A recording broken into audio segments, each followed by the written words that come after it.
সকাল সকাল বাড়ি থেকে বেরিয়ে চলে আসলাম হাবড়া স্টেশনে।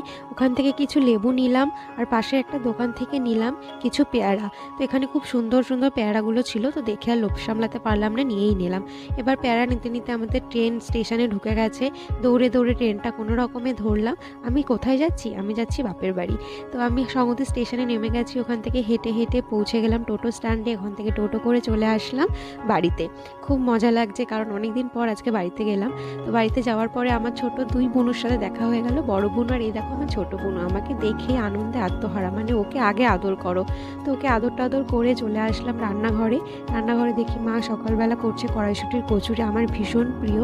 তো আমি ভালো খাই বলে মা জানে আমি আজকে যাবো, ওই জন্য আজকে সকালবেলা ব্রেকফাস্টে কড়াইশুঁটির কচুরি আর আলুর দম ছিল। আমি আর বোনু মিলে কড়াইশুঁটির কচুরিটা খেলাম। ওকে একটু বললাম তুই খা, একটু ভিডিও করে, কিছুতেই খাবে না। তো এখানে আমাদের বাড়ি আরেকটা সদস্য একটু রোদে বসে আদর খাচ্ছে। তো আজকে ভিডিওটা এই পর্যন্তই, টাটা।